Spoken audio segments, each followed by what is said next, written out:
অন্তর্বর্তী বাজেট বিবৃতি যা মাননীয় অর্থমন্ত্রী স্বাধীন দায়িত্বপ্রাপ্ত রাষ্ট্রমন্ত্রী গতকাল এই মহতী সদনে রেখেছেন, তার উপরে আপনি আমাকে বলার সুযোগ দিয়েছেন, তার জন্য আপনাকে আমি ধন্যবাদ এবং কৃতজ্ঞতা জানাই।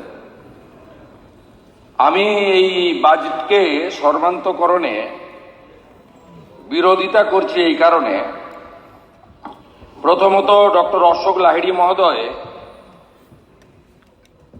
তার বক্তব্যের শেষের দিকে বলেছেন যে আমাদের সংসদীয় প্রথা, বিধানসভার অতীত ইতিহাস, কনভেনশন বা প্রথা যাই বলুন না কেন, vote on accounts, general budget এক নয়। নির্বাচন যখন থাকে দেশে অথবা রাজ্যে, সেই সময়কালে সরকারের বিভিন্ন স্যালারি থেকে শুরু করে যে ফাইন্যান্সিয়াল কমিটমেন্ট থাকে, রেকারিং এক্সপেন্ডিচার থাকে এবং যে প্রকল্পগুলো চালু থাকে, সেই প্রকল্পগুলোকে চালু রাখার ক্ষেত্রে 4 মাসের ভোট অন অ্যাকাউন্ট পেশ করা হয় এবং অনুমোদন দেওয়া হয়। এবং আমার বিগত দিনে 2006 সাল থেকে 3 বার মেম্বার হওয়ার কারণে ভোট অন অ্যাকাউন্টে কাঠ মশানো কখনো পড়েছে আমরা জানি না, কিন্তু এখানে ভোট অন অ্যাকাউন্টকে সম্পূর্ণভাবে অর্থনৈতিক পরিভাষা বদলে নির্বাচনী ইস্তাহার, লিফলেট ইত্যাদিতে পরিণত করার একটা প্রয়াস বা চেষ্টা এই সরকার করেছেন। মূল বিন্দুগুলো যা সংবাদ মাধ্যমে এসেছে, যে বিষয়গুলোর উপরে আমরা বলেছি বা মাননীয় মুখ্যমন্ত্রী, তার অর্থনৈতিক অ্যাডভাইসার এবং স্বাধীন দায়িত্বপ্রাপ্ত রাষ্ট্রমন্ত্রী গতকাল সংবাদ মাধ্যমে যেগুলো বলেছেন, এই বিষয়গুলোর মধ্যে একটি তারা ফেব্রুয়ারি মাসে কার্যকর করতে চায়। এটা এই অন্তর্বর্তী বাজেটের সঙ্গে, ফিনান্সিয়াল স্টেটমেন্টের সঙ্গে, ফিনান্সিয়াল অ্যালোকেশনের সঙ্গে, বাজেটারি বরাদ্দের সঙ্গে কোনো সম্পর্ক নেই। এর জন্য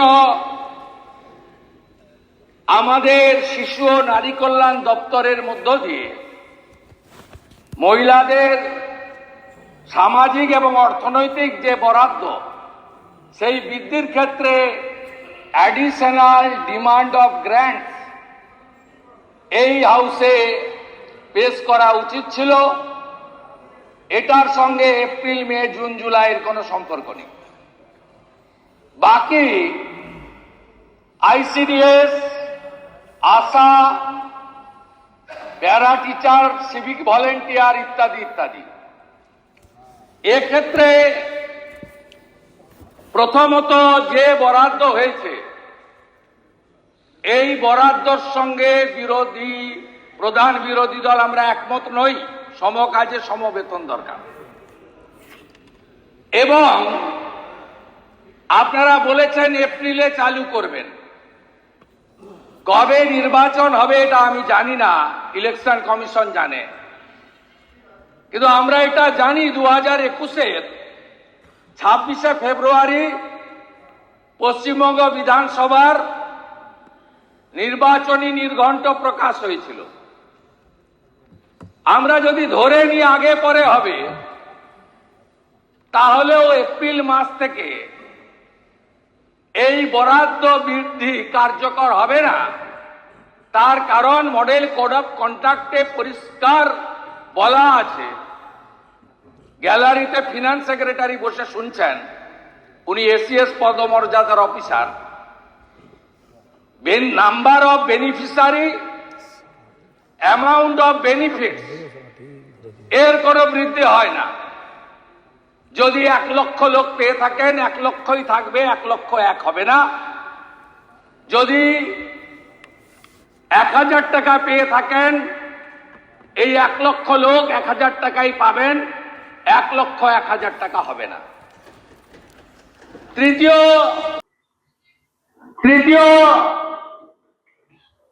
আপনারা বলেছেন আগস্ট মাসে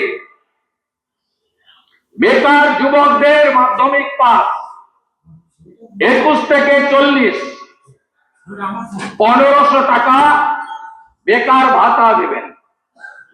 এই ভোট অন অ্যাকাউন্টটাই তো এপ্রিল, মে, জুন, জুলাই। আর কত বিভ্রান্ত,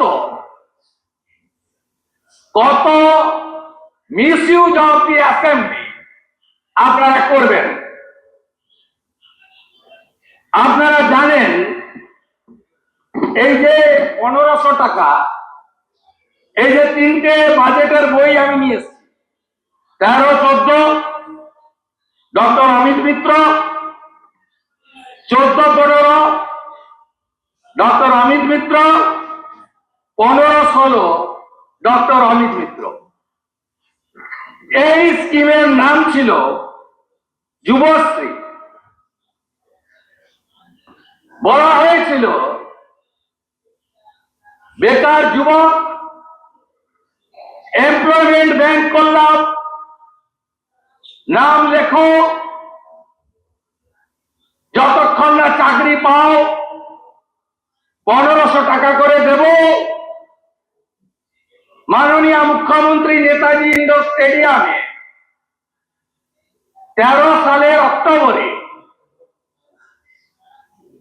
তিনি কর্মসূচি করলেন। সেই কর্মসূচিতে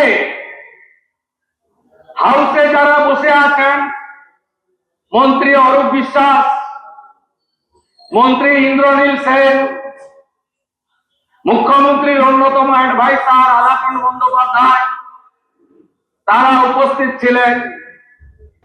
মুখ্যমন্ত্রী বললেন যে আমরা বেকার যুবকদের জন্য যুবশ্রী এনেছি, কন্যাশ্রীর পরে 17 লক্ষ অ্যাপ্লিকেশন পেয়েছি। আমি 1 লক্ষ 1500 টাকা করে ভাতা এই মাস থেকে দেওয়া শুরু করলাম। এই 1 লক্ষকে চাকরি দিয়ে দেব। তারপরে যারা অ্যাপ্লাই করলেন রেস্ট 16 লক্ষ, তাদেরকে ক্রমান্বয়ে এমপ্লয়মেন্ট ব্যাংকে ঢোকাবো। সব লেখা আছে 3-3টে অর্থ বছরে।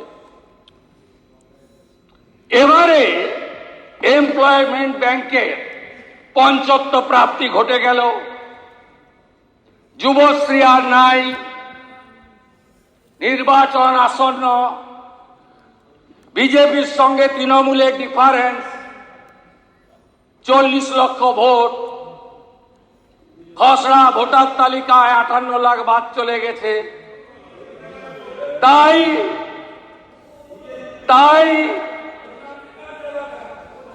হ্যাঁ, ভবানীপুরে জিতবো, ভবানীপুরে জিতবো, ভবানীপুরে। আপনাদের বলুন, আপনাদের লোককে বলুন একটু সংযত থাকতে। আমি কিন্তু বাজেটের মধ্যে আছি স্যার, আমি বাজেটের বাইরে যাই।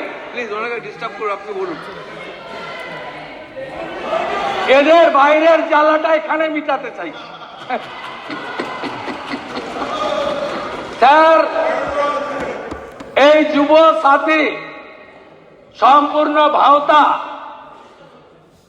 আমি মাননীয় অর্থ দপ্তরের রাষ্ট্রমন্ত্রীর কাছে মুখ্যমন্ত্রীর নেতাজি ইন্ডোরে, কারণ ক্যাবিনেট মুখ্যমন্ত্রী নয়, ক্যাবিনেট প্রধানমন্ত্রীর হয়।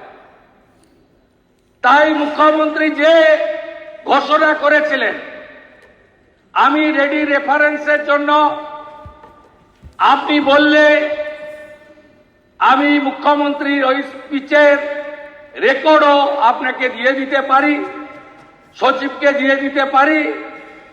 ওই এমপ্লয়মেন্ট ব্যাংকের অবস্থা, 17 লক্ষ পিটিশনার বেকার যুবক যুবতীর অবস্থা আমি আপনার মাধ্যমে জানতে চাই। সাথে সাথে আজকে যাদের এই রাজ্যে চাকরি পাওয়ার কথা ছিল, সেই বেকার যুবক যুবতী, তাদের চাকরির কি খবর?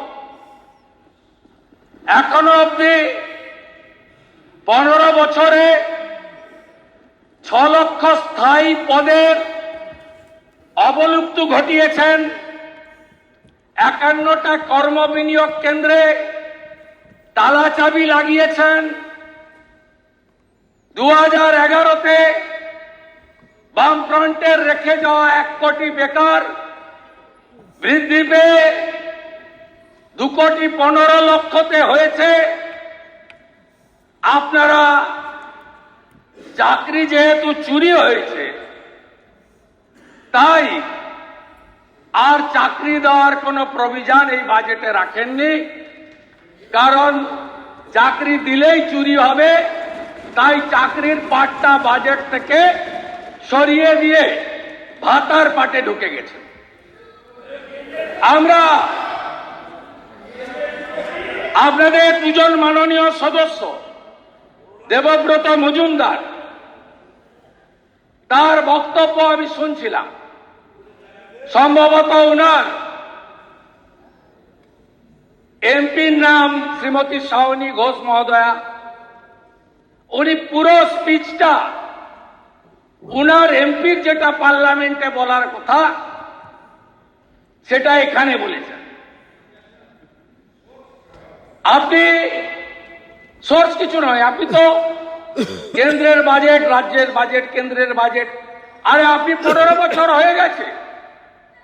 11 সালে ভোট অন অ্যাকাউন্ট যেদিন ডক্টর মিত্র দেন, সেদিন 34 বছরের হিসাব হয়েছে। আর আজকে আপনাদের শেষ ভোট অন অ্যাকাউন্টে 15 বছরের হিসাব দেওয়ার কথা। আপনাদের পশ্চিমবঙ্গে কেন বাম আমলে 19,000 টাকা মাথা পিছু ঋণ 80,000 টাকা হয়েছে তার ব্যাখ্যা দেওয়ার কথা। 2 লক্ষ কোটি টাকা ঋণের বোঝা কেন 7 লক্ষ কোটিতে পৌঁছেছে তার ব্যাখ্যা দেওয়ার কথা। 40% কেন্দ্রীয় হারে মহার্ঘ ভাতার সঙ্গে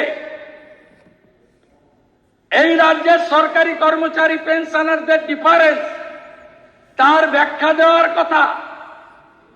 6 পে কমিশন আংশিক কার্যকর করার পরে গোটা ভারতবর্ষে 7th পে কমিশন কার্যকর হয়ে 8th পে কমিশনের কমিটি হয়ে গেছে।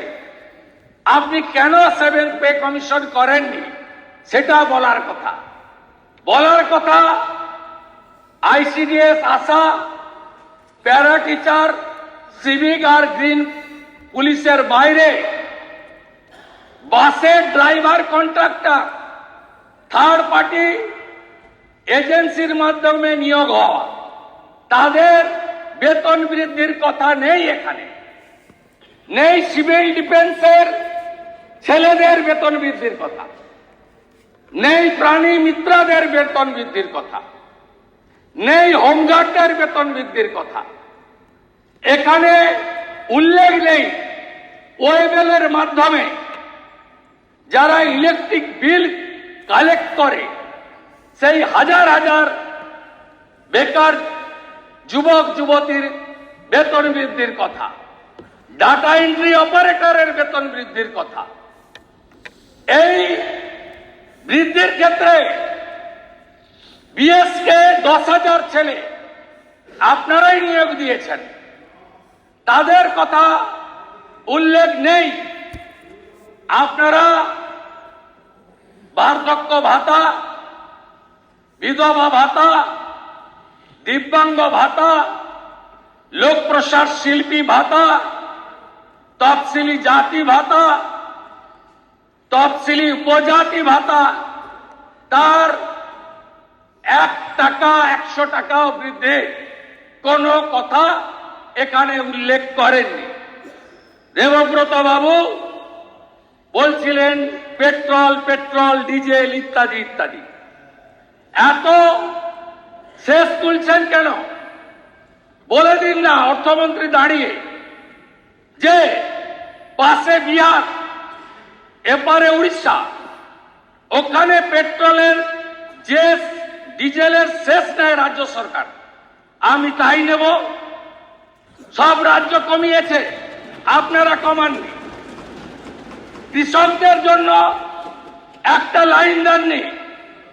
সারের ভর্তুকি, কৃষক বন্ধুর টাকা বাড়ানো, উল্টো দিকে পিএম কিষাণ সম্মান নিধিতে ৭৪ লক্ষ নাম পাঠানোর কথা, ৫৪ লক্ষ নাম পাঠিয়ে রেখেছেন। কেন ২০ লক্ষ আটকে রেখেছেন? দেশের সরকার তো রেডি হয়ে বসে আছে।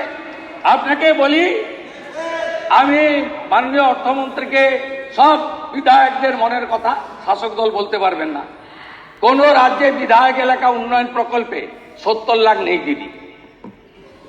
আপনি আপনার জবাবি ভাষণে ঝাড়খণ্ড ৫ কোটি দিচ্ছে, অন্তত ২ কোটি দিন বিধায়ক এলাকা।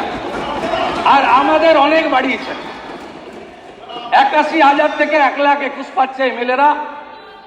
বিরোধী দলনেতা ক্যাবিনেটের ভাতা পায় ১,৫১,০০০। এক্স এমএলএ গুলো অধিকাংশই বামফ্রন্টের হতে পারে, কিন্তু সবাই তো খারাপ নয়। এক্স এমএলএ পেনশন আপনি বাড়িয়ে দেন উত্তরে।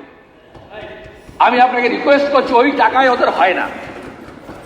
১০৫ জন আছে, অধিকাংশই বামফ্রন্ট, কয়েকজন হয়তো তৃণমূল বা অন্য দলের আছে।